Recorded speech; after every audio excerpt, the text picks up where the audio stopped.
Teaching in 2026 is not the same as it was before. Classrooms are more diverse, students are more complex, and yes, even safety concerns are changing. This video is the Teacher Survival Guide in 2026, Navigating Education Landscape with Resilience and Safety. So these are practical, real, and something every educator needs today. So the 2026 classroom context. Let's start with the basics. A well-managed classroom is a safe classroom because education in 2026 is defined by unprecedented diversity and complexity. As an educator, you are the front line of a transforming system with a lot of changes this school year. Our learners are coming from diverse backgrounds and abilities. There is AI integration in learning environments. And there is a need to focus on the school safety and security and the prioritization of the psychosocial well-being. So day one, as a teacher, we need to establish clear rules and routines. We need to build relationships early. That means as a teacher, you should know your students personally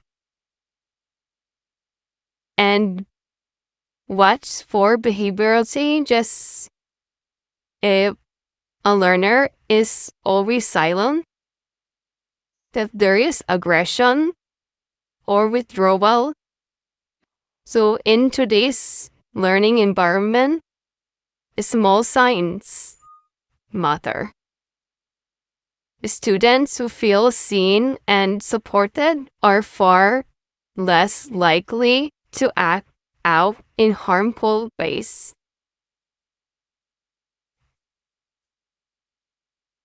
So teaching in 2026 has seen the expansion of the teacher's role.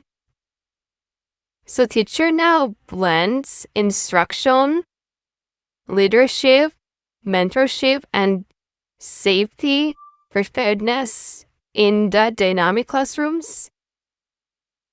As teachers, we must handle our students' behavior, their social pressures, their mental health, and the use of technology integration effectively.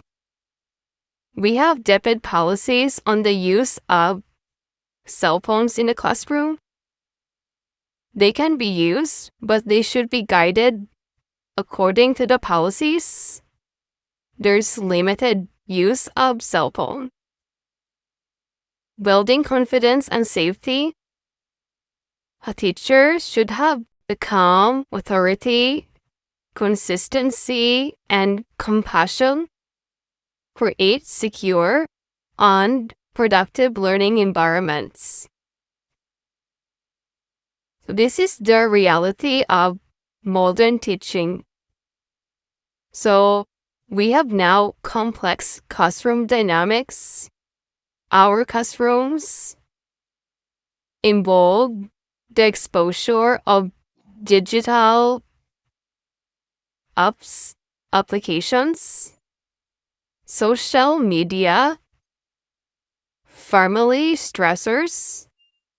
This is from family backgrounds, diverse emotional needs of learners, which has an impact to our learners' engagement. So as a teacher will need to have emotional intelligence, to balance firmness with empathy, responding constructively to behaviors of students indicating unmet needs, collaboration and professional growth with colleagues, and the continuous learning are essential for effective and sustainable teaching practices.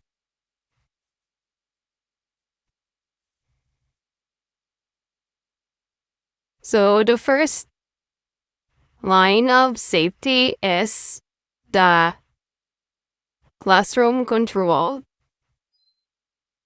So, as stated earlier, a teacher should have clear routines and consistent expectations to the learners to create a predictable environment where the students feel secure and focused. So, second is building respect and rapport. So, effective classroom management involves modeling respectful behavior and building positive relationship with students. And the early issue identification. So we, as teachers, must be observant, monitor the students' behavior to identify early warning signs like withdrawal or aggression to address concerns timely. And effective classroom control reduces the disruptions and foster accountability, support, and safety for all the students.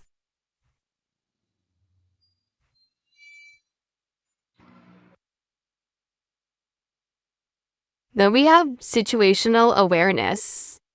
It is the practice of being observant without being anxious.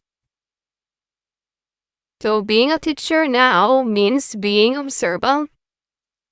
You don't have to be paranoid, but you must be aware to the daily patterns, the students' interactions, and the changes in the school environment. So awareness includes noticing unresolved conflicts,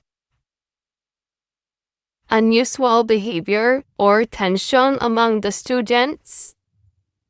It also involves understanding the physical spaces, knowing which areas are crowded, isolated, or poorly supervised, especially for the school heads, the administrators, to give security, approving security, particularly to part of the school that are isolated or poorly supervised, and those also part of the school that are crowded. So teachers will need to maintain professional curiosity, asking questions, and sharing concerns when something feels off. Situational awareness supports early intervention, which often prevents the minor issues from becoming a serious problem. So awareness is a shared responsibility of the teachers, the staff, the administrators, who need to communicate openly to maintain a safe school climate. When teachers remain attentive and engaged, they contribute to a culture where the students feel protected and supported.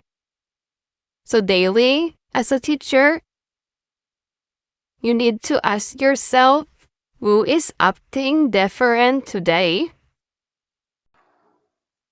Are there conflicts that are brewing in the class? Is there unusual things that is happening in the school spaces?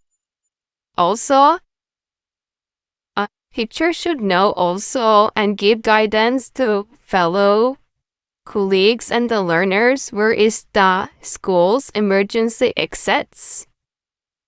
Be familiar with the reporting systems and stay connected, communicate with the co-teachers, with the students and the school administrators.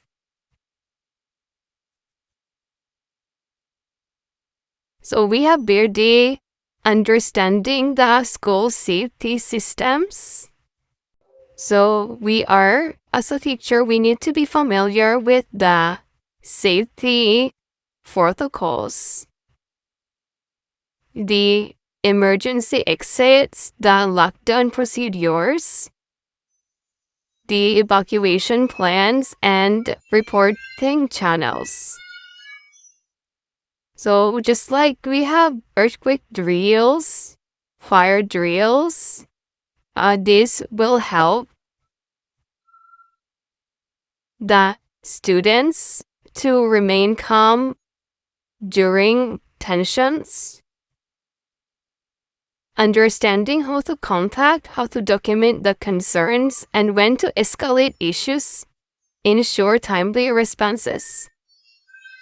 Familiarity with these systems will reduce the panic during emergencies and allow teachers to lead with confidence.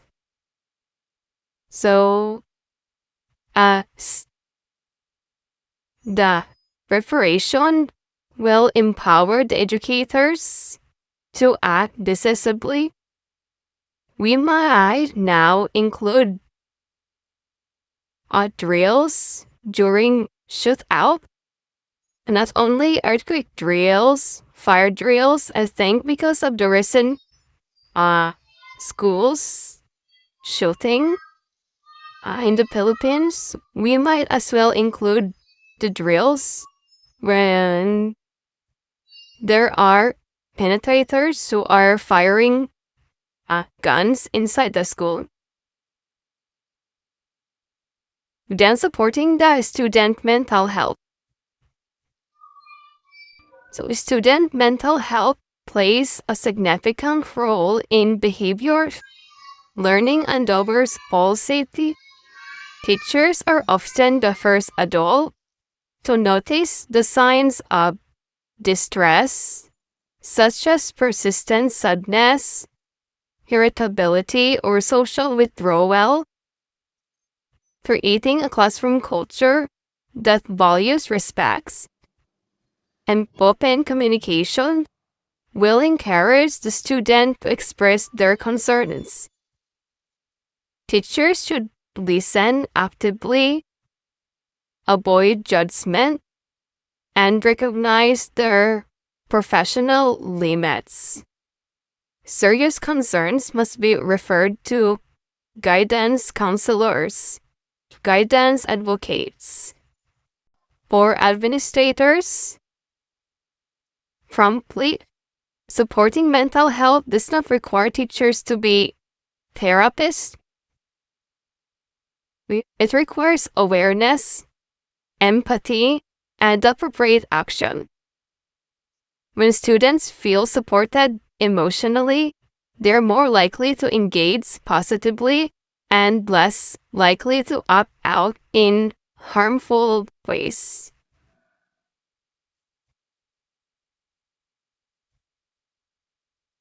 So, just like what was mentioned earlier, the schools today must be prepared for emergencies of all kinds. All kinds of emergencies. So as a teacher, we should know how to follow the safety drills, know the evacuation procedures, and stay calm because your students will mirror your behavior. The goal is not fear, during emergency, the goal is readiness. So we are preparing our teachers to save lives, not because something happens, but because they know what to do if it does. So that's why all kinds of drill, including a shootout drill, might be considered as part of the emergency preparedness. Because drills will help the learners and teachers on actions on how to respond and how to maintain composure to prevent panic. These drills will need to have clear instructions, communication, flow systems, and adherence to protocols. So if the teachers are already confident with the procedures, they can guide the students effectively and reduce the confusion. Again, the goal of preparedness is continuity of safe and care, or reinforcing that schools are proactive environments where risks are managed responsibly. Communication and collaboration. So strong communication is essential in preventing and managing challenges.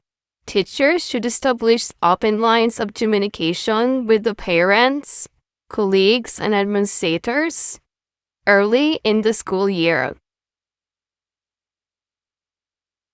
Probably this will happen during the opening block, where there is an orientation with the learners and parents. So, and it will continue, during the sectional block, where there is a sharing of observations to the parents, the concerns and success. So the sharing will help build trust and alignment. From reporting of issue. So timely sharing of issues, observations, and concerns will allow the schools to respond collectively and effectively. We know there should be signs, there are minor signs before a very big thing will happen, before an emergency will happen. And it was noticed earlier, and there was early communication. Some major emergencies may be prevented. So, if there was prompt reporting or prompt collaboration with the parents from the teachers, collaboration will ensure that no teacher works in isolation. So, collaboration among the teachers, among the administrators, will help address the students' concern holistically. Clear professional communication strengthens school culture and supports the students. Will be communication is everything, because we cannot do this alone. The strong communication, collaboration can prevent bigger problems, so we need to coordinate with the parents earlier, partner with the school leaders, and report concerns immediately. Do not wait until something bigger problem will happen, because silence and hesitation can turn small issues into serious incidents. Then take care of yourself. As a teacher, you can protect your students if you're already worn out. So, here's a survival rule for teachers. Rest when you can. There should be managing your stress. You can rest when you have weekend period. You can let the learners do tasks, be the facilitator, so that during the class hours, you will still have time to rest. Of course, you set boundaries. So because setting boundaries will help also the teacher to have enough time for rest, for maintaining his interest, reducing his burnout, and also ask for help we needed. You can have the support of your comrades, of your colleagues for tasks with the ELO lesson planning. It was encouraged that departmentalized or collaborated lesson plans as it is encouraged to help and lessen the teacher preparation workload.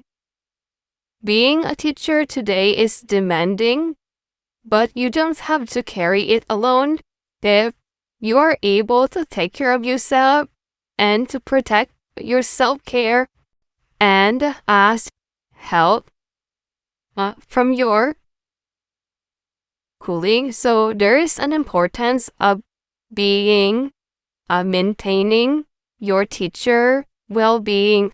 Taking care of oneself is not a weakness. It is a professional responsibility that enables sustained and high-quality teaching.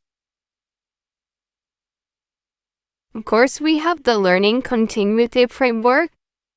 We are familiar with their distractions, emergency or education and emergencies. So the learning will continue if the conditions are safe and stable.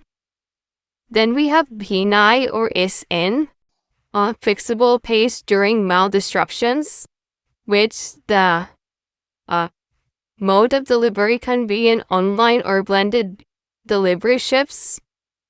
Then we have HINGA, where there is a focus on well-being and recovery. So, babawasan ang academic loads. Now, this depends on certain emergencies. And Hinto is, well, the learning will stop because there is the prioritization of the basic needs of personnel. So Hinto actually, of course, when there is cyclone categories, or when there is earthquakes and there is volcanic eruptions and heat waves. We have a further discussion in this on the learning continuity framework.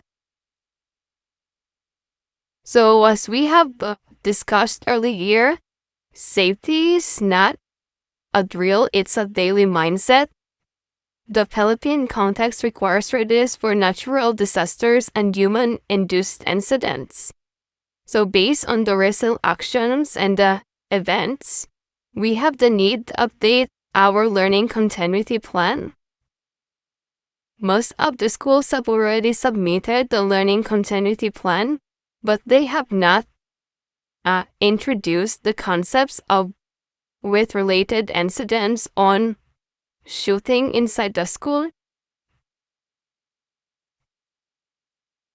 So resilience as a skill. Resilience in 2026 means more than just surviving, it's about adaptive capacity. Teachers must cultivate self-care habits to manage the intense emotional demands of modern classroom. You cannot pour from an empty cup. Your well-being is the foundation of your success. So as a teacher, you must be resilient. Psychological first aid.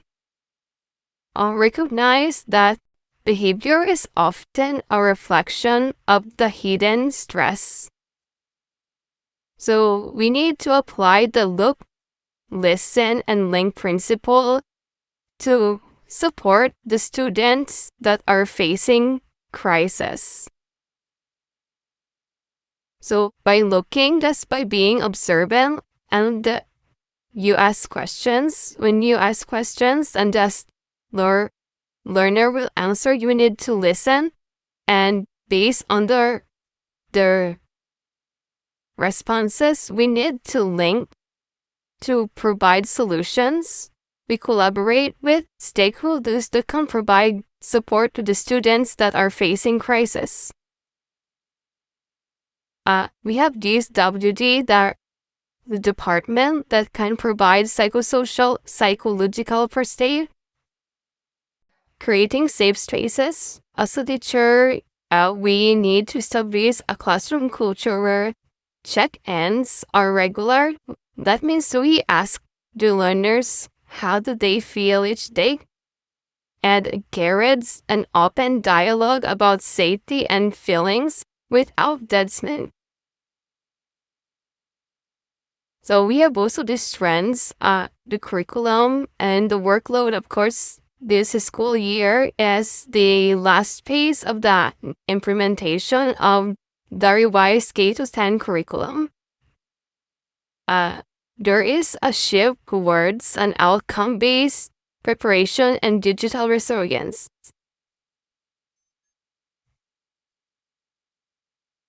We have also some innovations on the Department of Education, and we hope that these innovations and automations will be fully implemented, like the Project Dono, the automated reporting systems, to reduce the clerical workload for teachers. Hopefully we can have this being implemented so that there will be no repetition of data, asking for data from the district, from the division, from the region, from the central office.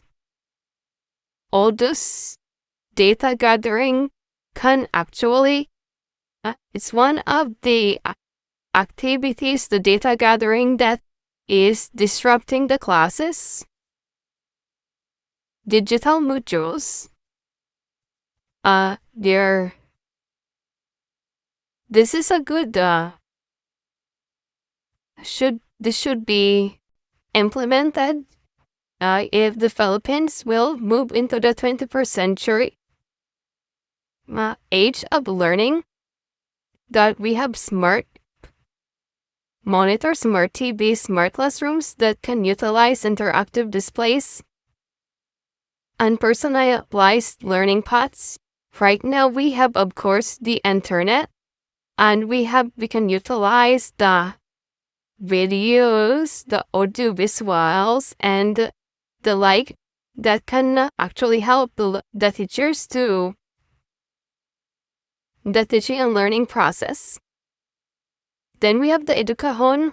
These are education in emergencies. Those are standardized school recovery kits for seamless learning continuity. And they're assigned. The modules are also being prepared with this. Then inclusive education, that is indigenous peoples and marginalized learners are being noted when creating lesson plans, because the lesson plans and lessons in the classroom must respect and reflect the indigenous knowledge systems. So we have indigenization, localization, and contextualization still in effect. And learners with disabilities, we apply UDL, or the Universal Design for Learning, to ensure that no child is left behind during the emergencies.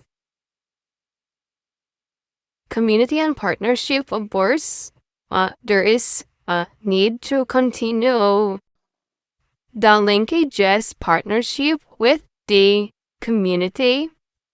The parent orientations have been conducted during the opening block.